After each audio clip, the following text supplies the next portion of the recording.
I'm at the Minuteman Missile National Historic Site.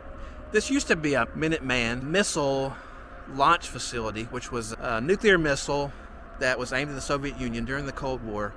And now it's a national park, so you can actually tour it and see what life was like as a missileer during the Cold War. Pretty cool. Let's go check it out. Second part of the Minuteman Missile National Historical Park is this launch facility, which I'm going to take a tour of this house. You can actually go down in the elevator. It looks like a ranch house on the surface, but underneath you have a blast door and where the commanders of the missile were. They actually were waiting until, luckily it never happened during the Cold War, they were waiting until they got authorization from the president to launch missiles. Launch missiles. Aimed at the Soviet Union during that time. Here's a nuclear deterrent. This is actually a picture of the missiles here. Nuclear bombs! The silo itself, hopefully you can view that a little bit later on after this tour. But silos were all over the countryside of South Dakota and other states. A lot of them around north of the Black Hills area, over here and over here. You can see where this is located just a little bit to the east of Ellsworth Air Force Base and Rapid City. Really cool. Fascinating. I'm going to tour this place. Let's see if we can do something in there. Hey, so I'm down inside of the missile launch facility, which is below the building I just showed you. This is the elevator. Rode that down 31 feet. There's some artwork on the wall here, some mural arts, what they called it. And here is the really famous one. Check out this door. This door is crazy. That is so cool, crazy. That's the blast door that actually would protect those guys when they were in there, so they couldn't be, it was a hardened site, so they couldn't be hit by nuclear missiles whenever they were in there. You're looking at the command center of the Delta, and look at all this stuff in here. Don't really have time to go into all of it, but wow. If you want to take this tour, you definitely should do that. We had a basketball hoop here.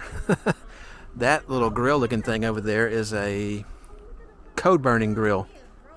And this was the facility here on the surface. How crazy is that you had this facility that people stayed in for a certain amount of time to protect us from Soviet missiles. Crazy. Hey, if you're liking this video, make sure to give me the old thumbs up so that YouTube knows this is a video other people need to see. Thanks. Here I am at Delta 9.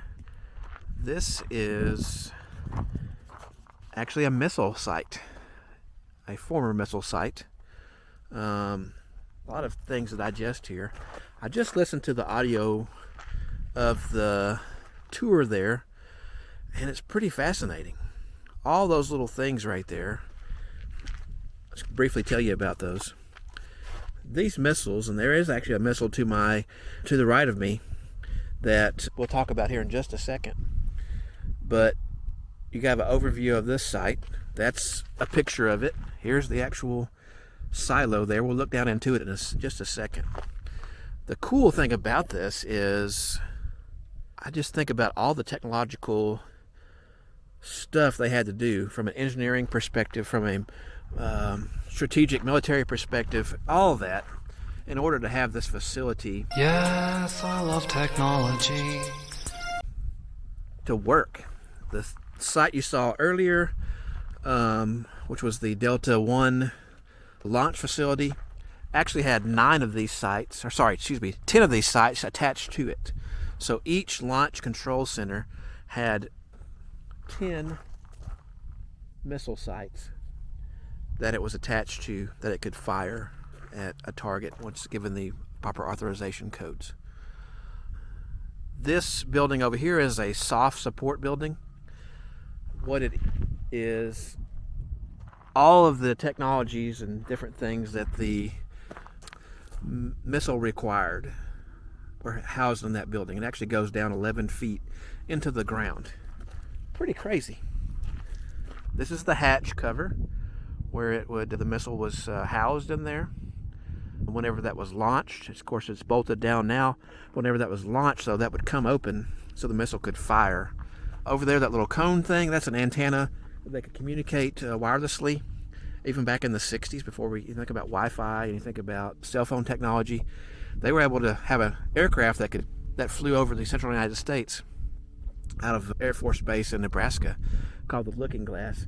That antenna could communicate wirelessly to launch this missile if there was some problem with the hard connection, because I wasn't able to show you when I was back at the other facility, but each missile that was in this kind of battery from that launch facility has a hard cable that connects to all of this. Pretty amazing. This hatch over here is actually where they would access for maintenance. From time to time they had to go down there and do different maintenance. I won't go into all of that, but that is pretty crazy to think about. They had to go down there and do stuff. Here's the missile itself. Hopefully there's not too much of a glare there and you can see into there. This is a training missile. It is not a live missile, but it's in its launch configured. I don't know which one's better. I can't see from this side, but hopefully you can see this.